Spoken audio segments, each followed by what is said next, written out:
CBS 21 Political Insiders with Rob Hanrahan. Nothing green on that golf course. That was just all white. Our insiders are here. Republican strategist Charlie Giroux, Democratic strategist Joe Powers, filling in for Mark Singal. Guys, thanks for coming in. Let's first talk about the congressional district fight.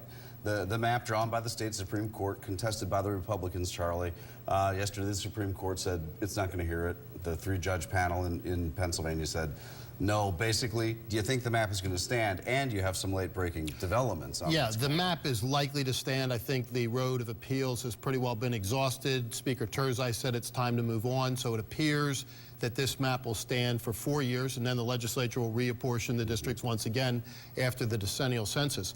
The breaking news, as it were, is that today Representative Cris Dush filed articles of impeachment against 4 Supreme Court justices who were in the majority on the opinion which held that the previous map was unconstitutional and who also redrew the map. Joe, the whole thing started with the group of Democrats complaining that this was a Republican-biased map, the original 2011 map, so it was redrawn. How do you think that's going to change this midterm in Pennsylvania?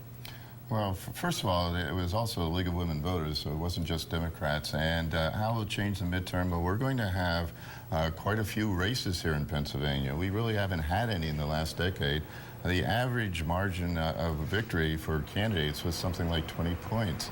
There were Putin-esque numbers in some cases. We will have races. We will have races here in Pennsylvania.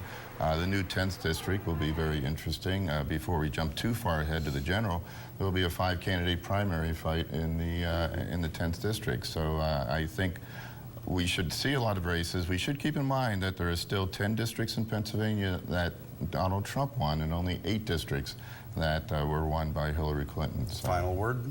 I got a couple of seconds. Well, I think the races will be tight this fall.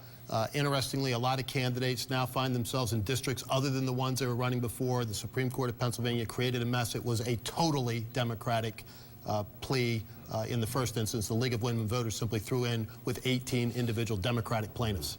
All right, guys. Thanks. Charlie Giroux, Joe Powers, with us as our political insiders comment on the new districts for our congressional race in Pennsylvania. You can hear more from our political insiders Sunday mornings at 8:30 on CBS 21's Face the State.